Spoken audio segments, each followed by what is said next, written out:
Dr. Marnita on fire.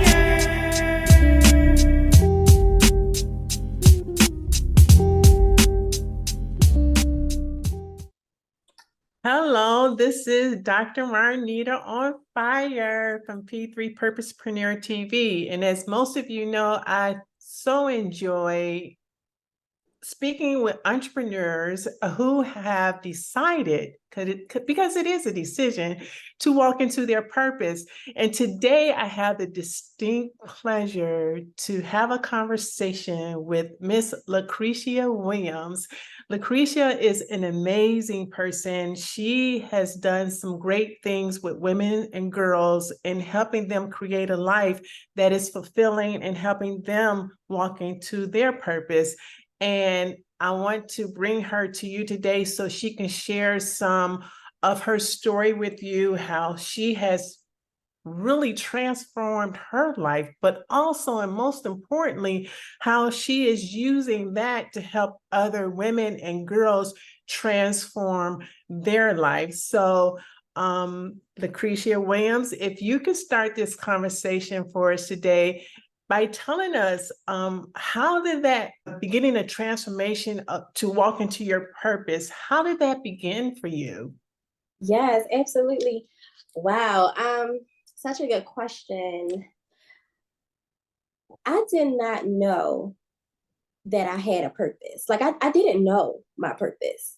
I always like to say, when I knew that I was walking into my purpose, like, before, because I just want to be clear, some people they have trades. They have trades like they do hair, they might be a nail tech, they do makeup, home decor, right?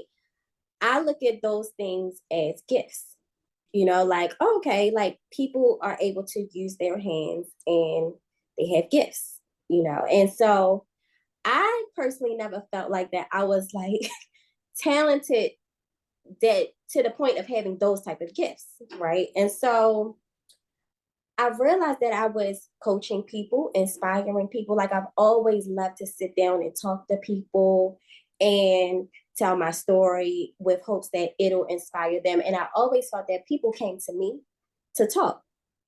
I never knew that that was a gift. I never knew that that was my purpose. And so I think it took for people around me to always say, "Oh, I'm so inspired, by what you're saying," or "I feel so much better now after I spoke with you." And so I kept on saying, like, "Well, what is that? Like, what And is that?" you probably did it so effortlessly that Mhm.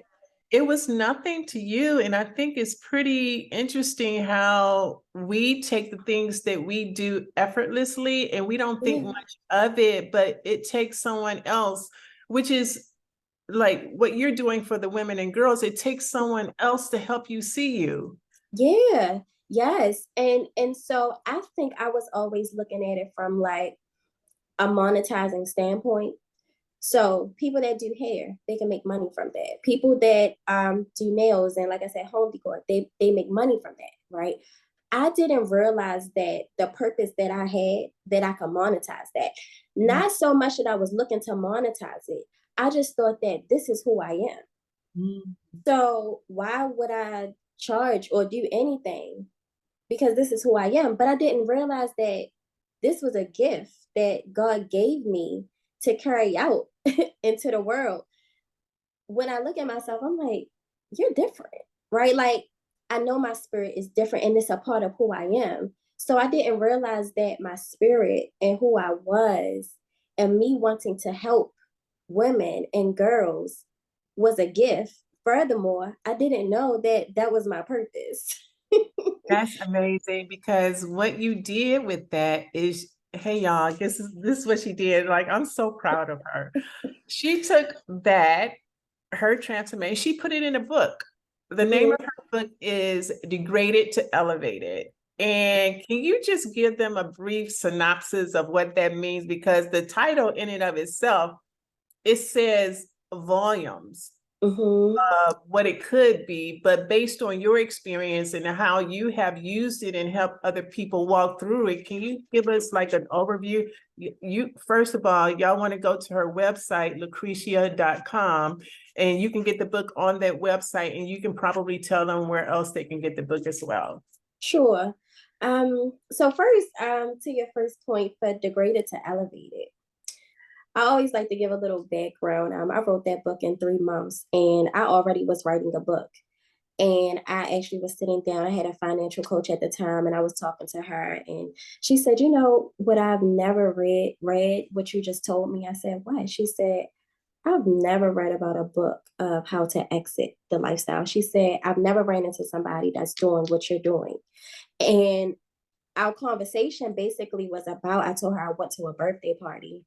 And when I went to the birthday party that a young lady that was still in the lifestyle invited me to, I was looking at the females and I was like, wow, the only thing I could do was thank God that I don't look that way.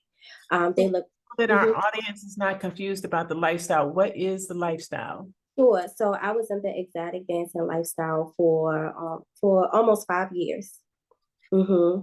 And when I removed myself from that lifestyle, a young lady invited me to her son's birthday party. And I'm looking at her friends and some of the young ladies that's still in the lifestyle. And the only thing I can do was thank God that I didn't look that way. And so, and it was no judgment. It's just that I felt like, wow, it looks like the lifestyle it was a wear and tear on them. And so my financial coach has said, I've never read about a book that said how to exit the lifestyle. She said, you told me all the reasons why the lifestyle was not for you. She said, you have a lot of young ladies that's talking about why to get in there. So I remember writing this book in 3 months and I had no title. I didn't have a title. And as soon as I finished the book, I sat there and I just said, it just it just came to my spirit and it said, degraded to elevated. Because I degraded myself for so many years. And now I'm elevated. And now, whenever someone runs into me, they say, wow, I'm so proud of you. Like, I don't even have the words to say, like, you're just elevating. Mm. And so, all I can say is, I did not know my value. I felt like I was degrading myself, but now I'm elevated. You know what, Lucretia, I'm so Mhm. glad. One, I'm glad you wrote the book, but when you just said um you degrade yourself, and I'm so sure there's so many other women and girls, young girls out there that are degrading themselves and they don't even know that Mhm. they're degrading themselves. And I'm so sure probably there's more than one way that one can degrade themselves. Can you share maybe one way in which Mhm. you found yourself degrading yourself? It's a million ways, but I would definitely choose one. Absolutely. Mm, I never forget. Mm, I never forget when I was in the lifestyle, and at this time I was tired of it. I was kind of at my end, and I think I was just looking for signs to go. However, I didn't have the mindset to go, and I remember being annoyed with any little thing, and so I remember a guy coming to me and he was a white guy. And he asked me, could I get on my knees and pretend that I was his slave? And he'll give me a $100 bill. And I did. And so, although I was annoyed with it, I think after he, said whatever he said to me, I guess, just caressing my head and my neck and things like that. And it's after it was over, I think I said to myself, now what makes you think like, why do you feel like you have to be here and degrade yourself like this and be in this setting? Because in that lifestyle is I sometimes feel like guys come down there to feel empowered. And they feel that they can say any and everything to you and it doesn't matter. And I always held myself to a certain standard. I was always in college. I was about to graduate. Some of those females weren't. I mean, it's like I said, I'm not comparing, I always knew that I was different. And so I never understood why guys would feel the need to come up to me and say things like, can you get on your knees and act like my slave? Or how much? And I didn't even, go that route. So I was like, why do guys feel like that they can say these things and they don't even know who you are? And so, yeah, so it was those times that made me feel that I was degrading myself. And it was definitely time for a change.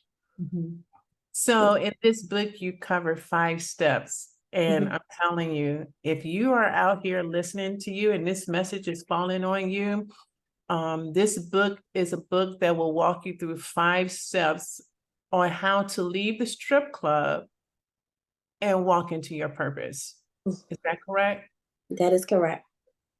That is correct. I think what you have done, and you have put together this framework that is going to change so many generations for women and girls right Mhm. now. Yeah. And it's so important because the conversations that we have to ourselves really are self-defeating conversations to make us feel a certain way that this is it. And it's Mhm. what you're sharing with us, it is so much more. Yes, It's it is. so much more. And when you talk about your purpose, what you minimized really elevated other people. Mhm. So is there a way that you can share with us today? What's the turning point when you really begin to believe I got something here? Like what I Mhm. do is of value. What was that turning point for you? I know people were telling you Mhm. um, how inspiring, how much you elevated them, but what was because you have to believe it at some point. Yeah. So I'm what was that turning point for you? I'm gonna be 100% transparent. Yeah. It took me to get in the rooms. And when I say in the rooms, is rooms such as our inner circle, our three with Dr. Darius, in the community. Even when I got in the rooms, I still question myself. Even in some rooms I'm in, I still question myself, which goes to one of the blogs that I wrote, Imposter Syndrome, because I did not realize when I realized my purpose, how much imposter syndrome had kicked in. And so it took for me to that sense of community, this sense of people pouring into me, um, to really, for me to believe that I have something here. Because I know everyone has a story and everyone's story is different. But sometimes you can feel like, well, we might compare our stories. So sometimes we might feel like, well, that ain't nothing compared to what they've been through. Right. And then also sometimes you can also feel like, well, who wants to hear this story? And I really feel like that was the enemy trying to get in my head. And when I realized the more I told my story, I realized how people kept saying to me, I've never, I don't know if I've ever ran into anybody that's doing what you're doing. And so I felt like that gave me the push that I needed to keep hearing that on a consistent basis. But not just being in the community, I had to do the work on myself. And so what I constantly prayed and still pray, because it's easy for the enemy to try to jump in and to attack your mind, um, is that for God to show me, continue to show me who I am and silence the enemy. Because all of that talk, in our head, that's the enemy. God is telling me that I need you to rely on me. Like you have purpose. I sent you through that for your purpose. And so I just feel like one of the things that I really do and I am still doing is leaning on God and asking God to silence the enemy, while He carried me through my purpose. I also ask for God to send me my assignments. send those people to me.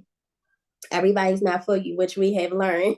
Right. Send who's So me. for most of our audience won't know that we are in the same community. We are in a mastermind together, and we've been in this mastermind called I3 Inner Circle with Pastor Darius Daniels for the past year and almost year and a half, correct?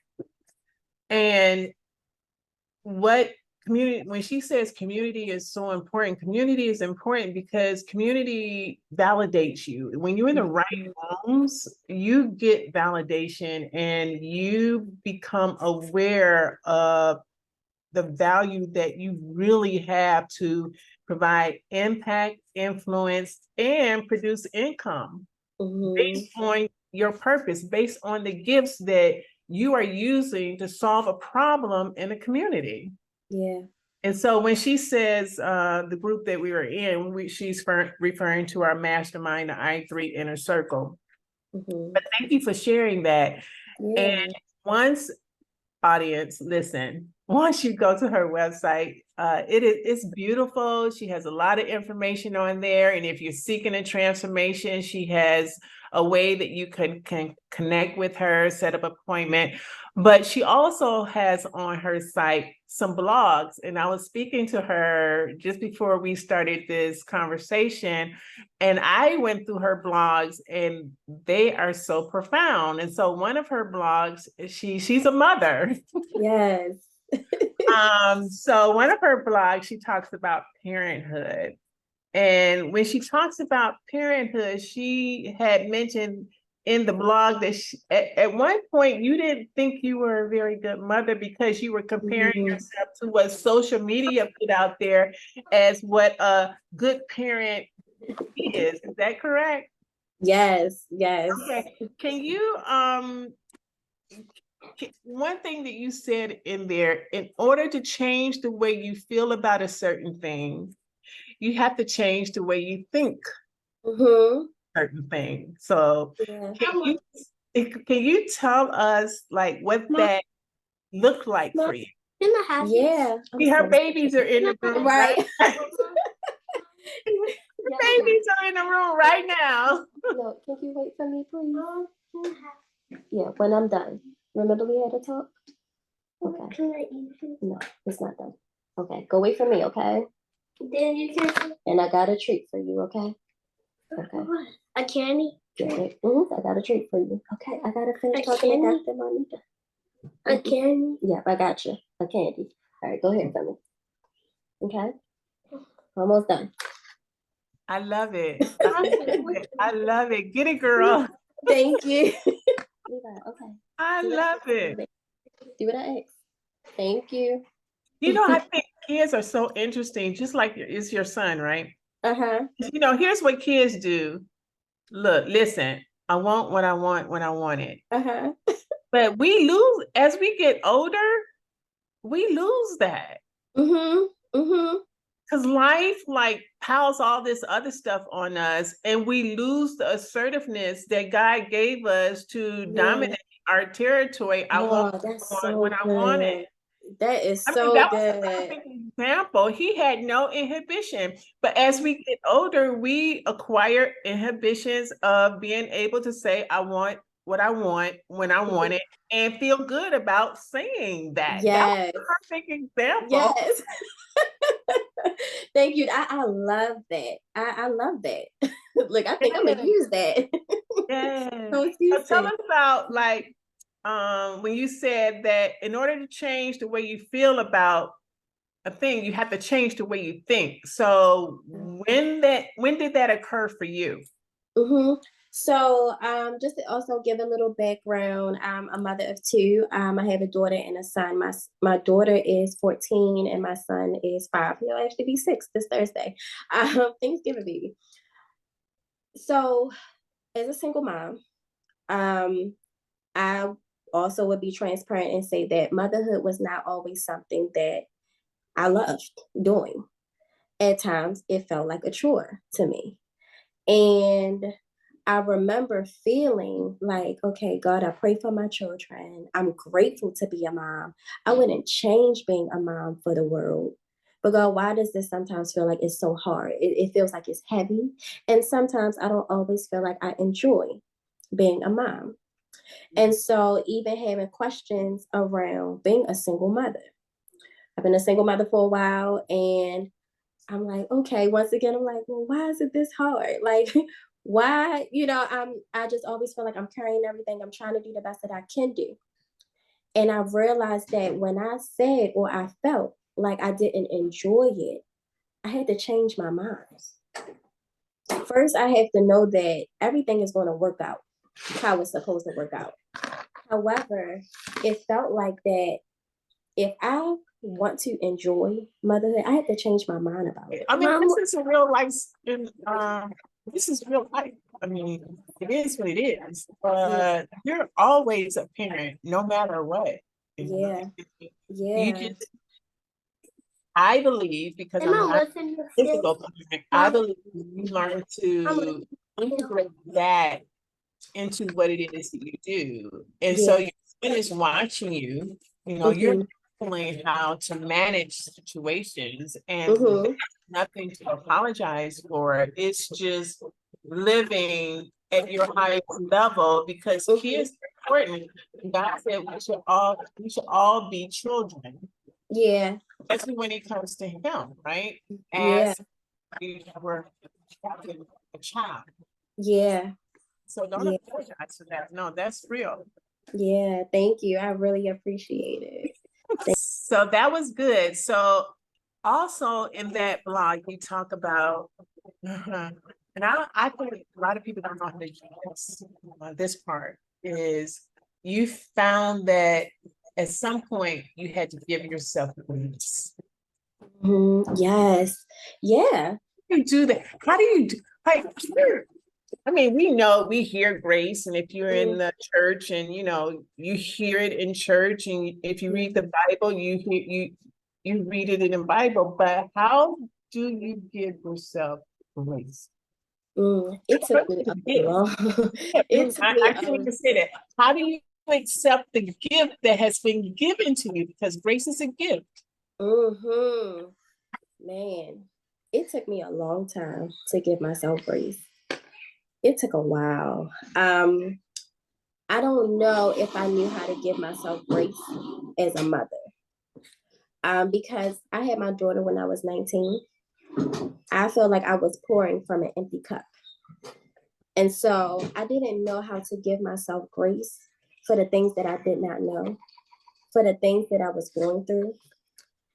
I just truly feel like I didn't know. And so it took literally this year, this year.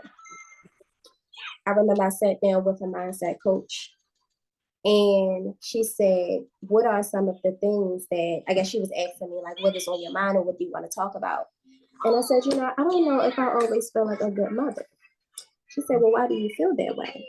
I said, sometimes I feel like my time is burned. We were talking about parenting, and she has said that, she was like, so why do you feel like that, you're not, a good mother? And I was like, I just sometimes feel like a lot of my time is limited. I said it feels like the time that I really want to give my children, I can't always give them because I work full time. I'm running a business. I'm a full time parent. I said sometimes it feels like some things get cut short, and I don't want that to be my children. And she said, and I remember she went down a list. She pulled out some quotes or something in a book. She went down this checklist. And the checklist, when she went through it, and she said, okay, do you cause harm to your children? I said, no. Do you, she was asking me all these different type of questions, and basically all the answers were no. And she said, well, statistics says that if majority of these answers are no, you're a good mother. Ooh, it just still brings me chills because I was putting so much on myself, and I didn't know. And knowing that nobody's perfect. And I was doing the best that I could do. And once again, I hear people around me saying, you're an awesome mother, but I didn't feel it. And I think I was also trying to control the fact that I'm a single mother and I feel like that I'm trying to do everything myself. And maybe I don't have all the means to, try to do everything myself, which was definitely the timepiece. And so I don't know, but when we went through that, that set me free. Right. And it set me free. And I told myself from that day moving forward, you do the best that you can. You're not a bad mom because you feel like that time might get in the way. And so yeah, so that was just freeing for me. To just go through that, and it was just like a weight lifted, and I was like, wow, I can't believe I was saying this about myself. Well, that's a perfect segue into the last part of this conversation. In another blog you have, Hmm. I'm telling y'all, go to lucretia.com and go through her blogs. I know she says she wrote it more than a few years ago, but they are so profound and impactful. And I think they have some information that can really begin to turn some things around for you. And so the perfect segue is that she talks about a season of release. Hmm. And she says that, most of us, when we talk about a season of release, we say, oh, it takes time. And she says an emphatic no. Hmm. It doesn't only take time, it Hmm. takes work. Yes, It yes. takes work. It takes us facing something. So can you unpack that one a little Hmm. for us? Sure. Yeah, a season of release, man. Um, I remember writing season of release because I've been in therapy for a while, but I had finally found a therapist that was a good fit for me. And when I mean he helped me through a lot of my trauma, I have realized that I always go back to a joke that people make. They say like therapy isn't about like the saunas and the massages, like just the like just the people think sometimes that therapy is just a breath of fresh air in a sense of like you go to the sessions, you talk about, what you're going through. And then I said, therapy is like, it's a nonstop job. It's outside of the sessions. And I didn't realize that when I got into the therapy as much as I was at that time, that it was a season of release for me because I didn't realize how much I was dealing with and I needed help with. Mm. And so, what I realized too is that season of release was a season that was preparing me for my now. And I don't know if it was a way to step into my season of now without that season of release, without that work being done. I feel like it's always some work that we have to do on ourselves. But at that point in my life, I truly felt that that was a season of release from a lot of things. I released friends that I was friends with for years. Um, I released my thought process behind some You things. said it was a 15-year relationship, some that you had to release. Yeah, yes. I always love when I kind of mention this story because a lot of things that happen to us is it happens for us.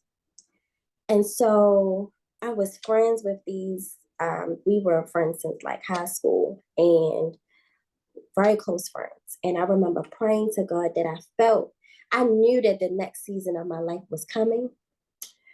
However, I just felt that I don't know if they were a part of that. But sometimes we try to hold on to things because of the time that we have in it. And so I remember specifically praying for God to release the people that was in my life that did not serve me any purpose anymore. And one day, three friends gone, three close friends. Now, while it was very hurtful for me, very hurtful, still is a healing process. Um, I realized that the next place that I was going in my life, they couldn't go. They were dead weight. And it just happened that when I prayed about it, God removed, quickly. Right after that, about a few months later, I joined I3, which is the inner circle that we spoke about and that we're a part of. And I didn't realize, and I just feel like this is so powerful for me, because when God removed those three people, he replaced the whole community. Oh, wow. Like, so granted, no, we didn't and I3 grow up together and had this long 15-year relationship. But what God said is that he's going to replenish and replace it tenfold. And so I had people that come into my life that added value to me. I didn't know, people from I3 for 10, 15 years.